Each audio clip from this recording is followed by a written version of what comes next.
Morning public. तर तुमचं सर्वांचं स्वागत आहे आपल्या ब्लॉगमध्ये पुन्हा एकदा. आत्ता आपण जस्ट ना उठलेलो आहे. इकडं वरती मी आलेलो आहे झोपायला टेरिसला.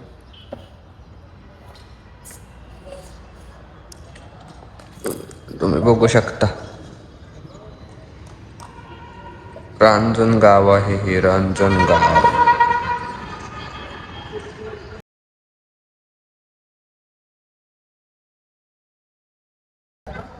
तर गुड मॉर्निंग सगळ्यांना.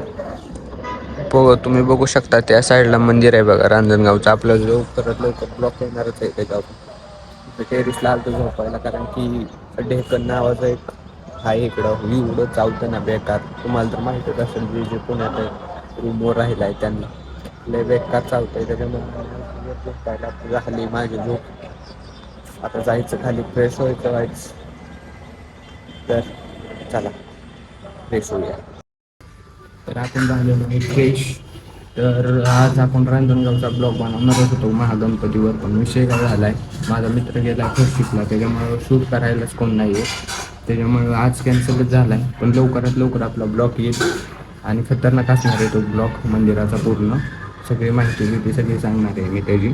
आणि दुसरी गोष्ट अशी की आज म्हणजे वर गेलं तर झोपायला, तर काय विषय, ढेकणं म्हणून एक किडा आहे, रक्त पेतो तो.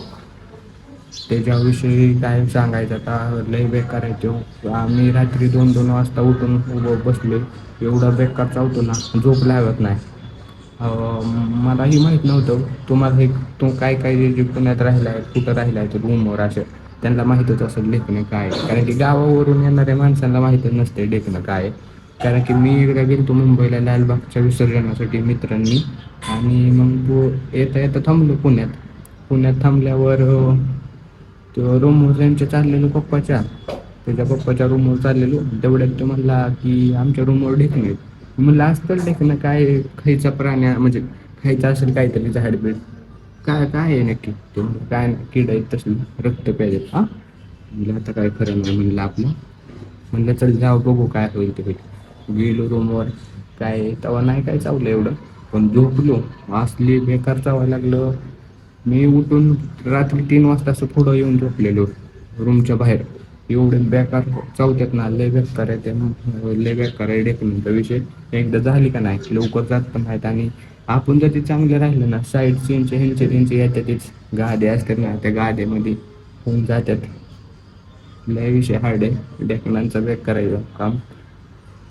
पण जर तुम्ही येणार असाल किंवा MIDCत कुठल्याही, तर या.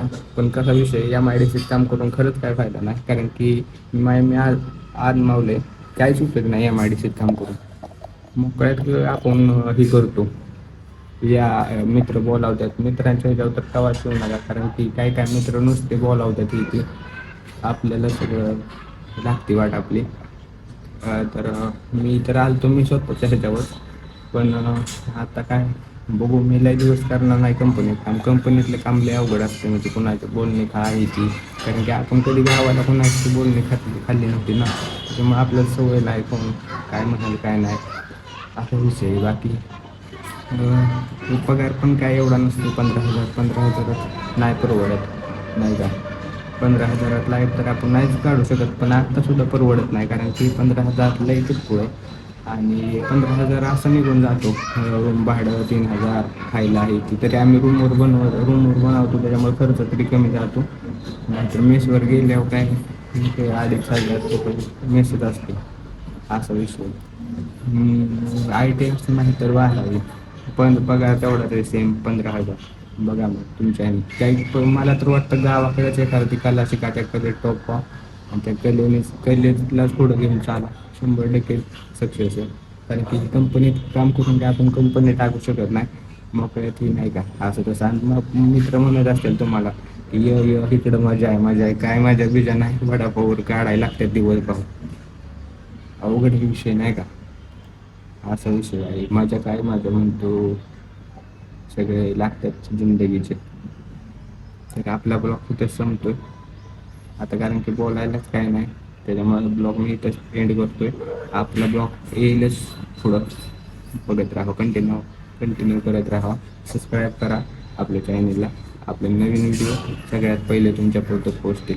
चला बाय बाय.